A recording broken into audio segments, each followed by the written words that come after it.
तो भारत में हिंदू लड़कियों के खिलाफ जिहादी मुहिम का जो लगातार भांडाफोड़ है वो हो रहा है। और उत्तर प्रदेश के बलरामपुर में छांगुर बाबा उर्फ जलालुद्दीन की बात हो या फिर आगरा या फिर अलीगढ़ की, इन सभी जगहों से आप देख रहे हैं कि जिहादियों के निशाने पर हिंदू बच्चियां हैं। आगरा में भी धर्मांतरण का मामला सामने आया था और अलीगढ़ से 97 हिंदू बच्चियों के लापता होने की खबर अभी भी है। अब इस हर मामले में मुस्लिम युवक हिंदू लड़कियों को प्रेम जाल में फंसा करके उनको धर्म बदलने पर मजबूर करते हैं। छांगुर बाबा की ही अगर आप खाली बात कर लें तो बलरामपुर में 3 करोड़ की कोठी में बैठा ये बाबा अपने चेलों को हिंदू लड़कियों को प्रेम जाल में फंसाकर उनका धर्म परिवर्तन करने के लिए मजबूर करता था। सबसे पहले इसका गिरोह गरीब, असहाय और कम उम्र की लड़कियों को पैसों का लालच देता था या फिर विदेश में नौकरी का वायदा कर प्रेम जाल में फंसाता था। जब लड़कियां उनके जाल में पूरी तरह से फंस जाती थीं तो फिर उनका ब्रेन वॉश किया जाता था और तब उनको इस्लाम धर्म अपनाने पर मजबूर भी किया जाता था। अब छांगुर बाबा के मामले में कट्टर इस्लामिक भगोड़े जाकिर नाइक से भी इसके तार जुड़ रहे हैं। दरअसल जांच एजेंसियों को अब ये पता चल रहा है कि जाकिर नाइक की कंपनियां विदेशों से छांगुर बाबा के इस गिरोह को फंडिंग करती थी। देश में चल रहे लव जिहाद के इस बवाल के बारे में तो आप परिचित हैं, मगर क्या आपको यह पता है कि देश का पहला लव जिहाद का मामला कब और कहां पर हुआ था? अगर नहीं तो चलिए आपको बताता हूं। यह मामला केरल के हादिया केस से जुड़ा हुआ है। तो चलिए इसके बारे में आप विस्तार से जान लीजिए कि केरल का यह हादिया केस आखिर क्या है। तो देश का पहला चर्चित लव जिहाद का यह मामला जो कि साल 2009 में केरल में आया, इसे चर्चित हादिया केस के नाम से भी जाना जाता है। इस केस के दौरान जमकर के बवाल हुआ। इसका जो मामला है वो सुप्रीम कोर्ट तक भी पहुंचा। कोर्ट ने लड़की हादिया की इच्छा को बरकरार रखते हुए उससे अपने मन से जीवन साथी चुनने का अधिकार दिया।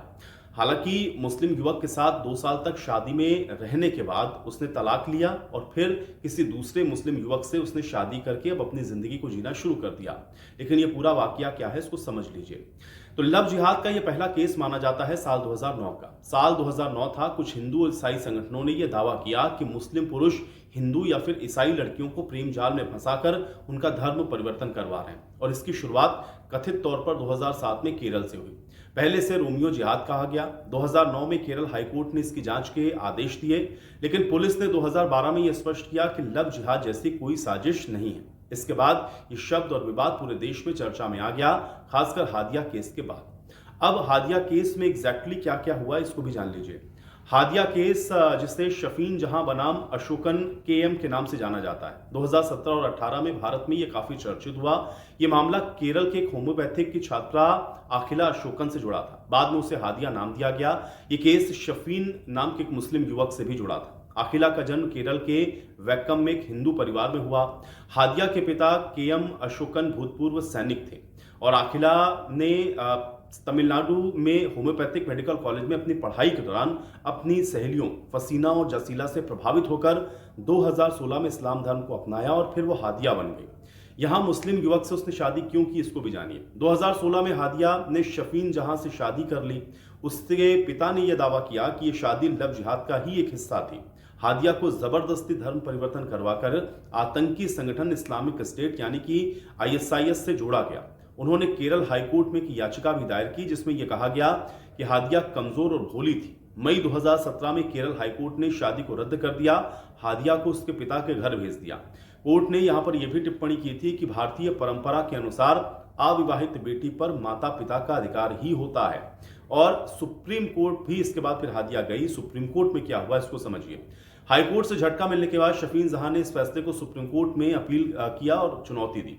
हादिया भी कोर्ट में कहा कि उन्होंने अपनी मर्जी से इस्लाम धर्म अपनाया और शादी की और नवंबर 2017 में सुप्रीम कोर्ट ने हादिया को अपनी पढ़ाई को जारी रखने की इजाजत दे दी।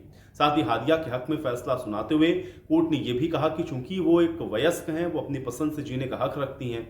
और मार्च 2018 में सुप्रीम कोर्ट ने केरल हाईकोर्ट के फैसले को प्यार और धर्म चुनने के मौलिक अधिकार का उल्लंघन मानते हुए हादिया की शादी को बहाल कर दिया।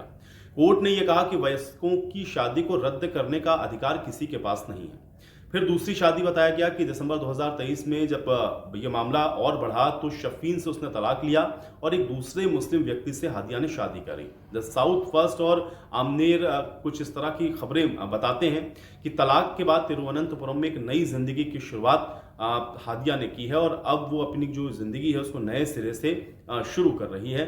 लेकिन ये मामला चर्चा में इसलिए ज्यादा था क्योंकि ये देश का पहला ऐसा मामला था जिसमें लव जिहाद या रोमियो जिहाद का जो जिक्र है वो किया गया था। हालांकि पुलिस ने यह जरूर कहा कि इस तरह की कोई साजिश नहीं है, लेकिन जो कुछ हुआ है या अभी जो कुछ हो रहा है ये साल 2009 में इस केस में भी दिखना शुरू हो गया था। तो ये आप मान सकते हैं कि ये जो पूरा आप कह सकते हैं कि धर्म परिवर्तन का खेल चल रहा है, या जो लव जिहाद आप कह रहे हैं कि इस समय काफ़ी बढ़ता हुआ नजर आ रहा है, ये अभी नहीं है। ये साल 2009 या उसके पहले से ही इसकी आप कह सकते हैं कि शुरुआत हो गई थी, जो कि अब बढ़ते बढ़ते इस रूप में या फिर छांगुर बाबा तक ये पहुंच गया है।